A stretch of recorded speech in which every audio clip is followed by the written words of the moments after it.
Some people say, he is just a story, a legend told by old people during dark nights. But those who saw him, they remember everything. It started in a quiet village surrounded by hills. A boy named Sami lived there with his mother. She was sick, 4 years, bedridden, tired, and in pain. Sami was only 12, but he had grown up too fast. Every night, he made dua. Ya Allah, he whispered, please send someone who can help. Then one day, something strange happened. It was after Fajr. A man nobody had seen before walked into the village. He was wearing a green cloak, his beard was short, and his eyes looked like they had seen 1,000 years. He didn't ask for directions. He didn't speak much. But people said there was something different about him. Wherever he sat, the air felt lighter. Sami saw him sitting under a tree near the masjid. He wanted to ask for help, but he felt shy. The man looked at him and simply said, your mother will smile again. Sami froze. He had never told anyone about his prayers. That evening, Sami returned home. His mother, for the first time in months, was sitting up. A man came, she said softly. He touched my head and said, you are not forgotten. Sami ran to the masjid, but the man was gone. Just like that, he left no footprints. No one saw where he went. Years passed. Sami moved to the city. He became a bus driver, working long hours to take care of his now healthy mother. He never forgot that day.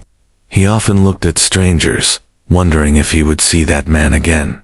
And one night, he did. It was raining. The streets were empty. A figure stood at the bus stop dry.com, and still. Sami stopped the bus. Where do you want to go? He asked. The man stepped in, smiled faintly, and said, just keep driving. Sami looked closer. Green cloak. Same eyes. Older maybe, but unchanged. His heart beat faster. You're him, Sami, whispered. The man didn't respond. Instead, he asked, do you still make the same dua? Tears filled Sami's eyes. They drove in silence for a while. Then the man said, soon, you will face a choice. Do what's right, not what's easy. Before Sami could speak again, the man stood up and walked off the bus into an alley with no exit. When Sami ran after him, he was gone again that week.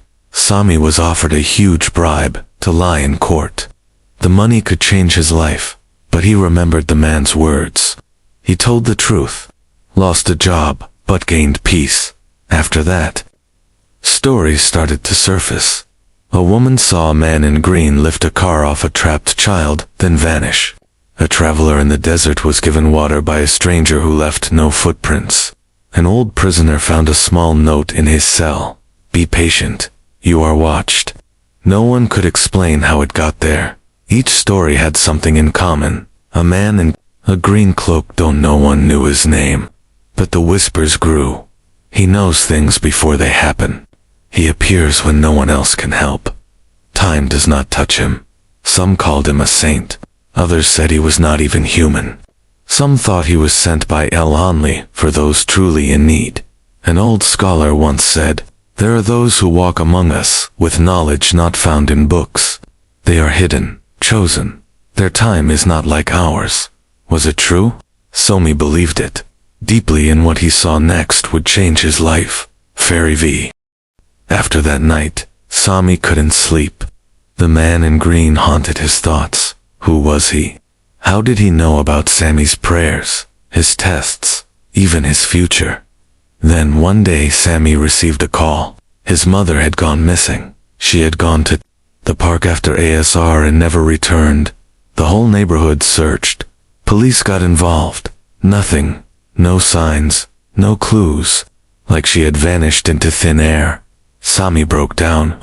He searched every street, every alley, every hospital. On the third night, he sat outside the masjid, head in his hands, shaking. Why would Allah take her now? He whispered. I didn't take her, a voice said behind him. Sami turned. It was him, the man in green. You again. Sami stood up, voice trembling. Where is she? What did you do? The man didn't answer. Instead, he said, "Sometimes, disappearance is protection." "I don't want riddles," Sami shouted. "I want my mother back." "She is safe," the man said gently.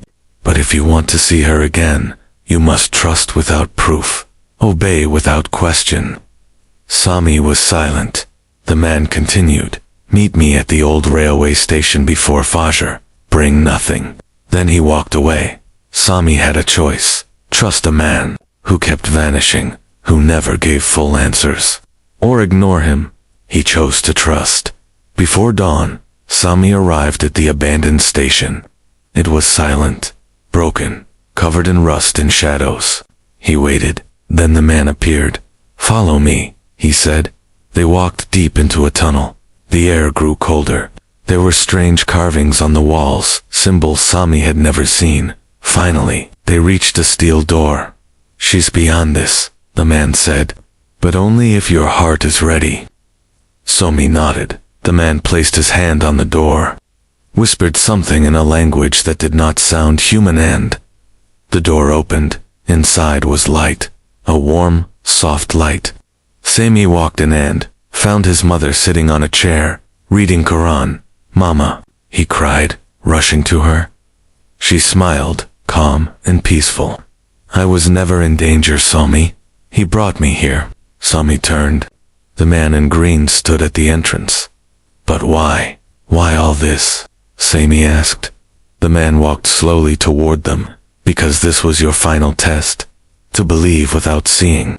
To walk into fear and trust Allah completely." Tears rolled down Sami's face. "I don't even know your name," he said. "You wouldn't understand it," the man replied. "Names aren't important. Deeds are." Sami looked into his eyes. "Are you an angel? A prophet? What are you?" The man gave a sad smile. "I am what Allah allows me to be."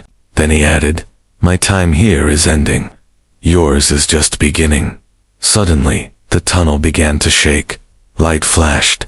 The air changed. Sami held on to his mother. "What's happening?" But the man was already walking into the light.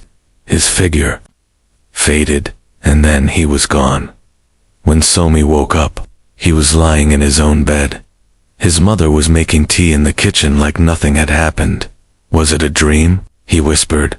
But on the windowsill, there was something odd, a green feather, glowing slightly in the sunlight. Sami picked it up. It smelled of oud, and something he couldn't explain from that day. Sami's life changed. He became a guide for others. Quiet, wise, he helped strangers, protected orphans, paid debts no one knew about. He never told anyone why, but sometimes, at night, he walked into the hills and looked at the stars, and somewhere deep in his heart, he knew the man in green still walked this earth, somewhere watching, helping, waiting.